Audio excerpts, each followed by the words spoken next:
வணக்கம். அஇஅதிமுகவின் அடிப்படை உறுப்பினர் பொறுப்பிலிருந்து செங்கோட்டையன் அவர்கள் நேற்று நீக்கி அதிமுக பொதுச் செயலாளர் எடப்பாடி பழனிசாமி அவர்கள் உத்தரவு பிறப்பித்திருந்த நிலையில் இந்த முன்னாள் அமைச்சர் செங்கோட்டையன் அவர்கள் கோபிச்செட்டிப்பாளையத்தில் செய்தியாளர்களை சந்தித்தார்.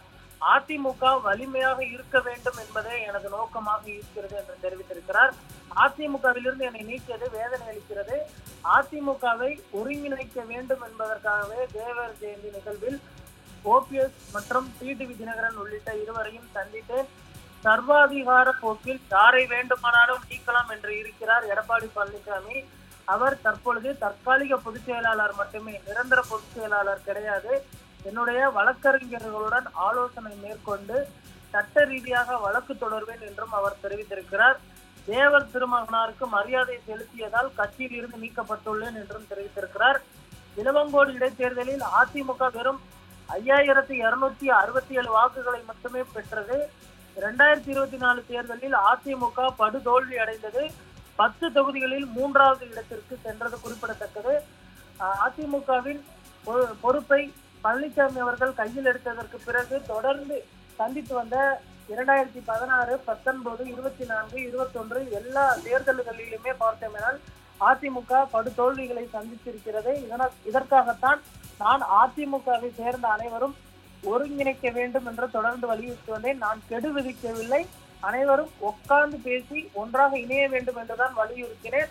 1972 எம்ஜிஆர் காலத்திலிருந்து நான் பல்வேறு பணிகளை ஆற்றி வருகிறேன். ஜெயலலிதா மறைவிற்கு பின்பு சசிகலா அவர்கள் என்னை பொறுப்பேற்பதற்கு அழைப்பு விடுத்தார். நான் தான் வேண்டாம் என்று தெரிவித்து விட்டேன். அவர் EPS அவர்களுக்கு அந்த வாய்ப்பை கொடுங்கள் என்று நான் தான் பரிந்துரைத்தேன் என்றும் பல்வேறு முக்கிய விஷயங்களுக்கும் தற்பொழுது அவர் பதிலளித்து வருகிறார். துரோகத்திற்கான நோபல் பரிசு என்பதை எடப்பாடி பழனிசாமி அவர்களுக்கு தான் கொடுக்க வேண்டும் என்றும் தெரிவித்திருக்கிறார். அதிமுகவிலிருந்து என்னை நீக்கியது என்னை வேதனைக்கு உள்ளாக்கியது. எடப்பாடி பழனிசாமிக்கு முன்னரே கட்சியில் முக்கிய பொறுப்புகளை வகித்தவன் என்ற அடிப்படையில் எனக்கு ஒரு நோட்டீஸாவது அனுப்பியிருக்கலாம். நான் திமுகவின் B டீம் இல்லை, EPS தான் A1 என்று இந்த உலகத்திற்கே தெரியும் என்றும் அவர் தற்பொழுது தெரிவித்திருக்கிறார்.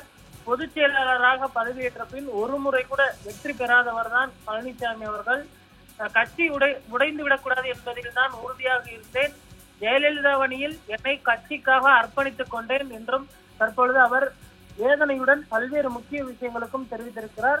கட்சியின் அடிப்படை உறுப்பினரிலிருந்து நீக்கப்பட்டிருக்கக்கூடிய நிலையில் இதற்கு சசிகலா மற்றும் டிடிவி தினகரன் உள்ளிட்டோரும் எதிர்வினை ஆற்றியிருக்கிறார்கள். டிடிவி தினகரன் தற்பொழுது மதுரையில் செய்தியாளர்களை சந்திக்கும் பொழுது கட்சியின் மூத்த நிர்வாகி அவரை கட்சியிலிருந்து நீக்கியது EPS அவர்கள் தொடர்ந்து துரோகத்தின் முகமாகத்தான் இருந்து வருகிறார். இதற்கு தக்க பதிலடியை மக்கள் கொடுப்பார்கள் என்றும் தெரிவித்திருக்கிறார். அதே போன்று சசிகலா அவர்கள் தெரிவிக்கும் பொழுது கட்சியின் ஒரு மூத்த நிர்வாகியை எதன் அடிப்படையில் இப்படி கட்சியிலிருந்து நீக்கினார்கள் என்றும் தற்பொழுது அவர் எக்ஸ் தளத்தில் ஒரு பதிவினை வெளியிட்டிருப்பதும் குறிப்பிடத்தக்கது. செய்தியாளர் சந்திப்பை முடித்துவிட்ட பிறகு தற்பொழுது அவர் தன்னுடைய ஆதரவாளர்களுடன் கோபிச்செட்டிப்பாளையத்தில் ஆலோசனை மேற்கொண்டு வருகிறார்.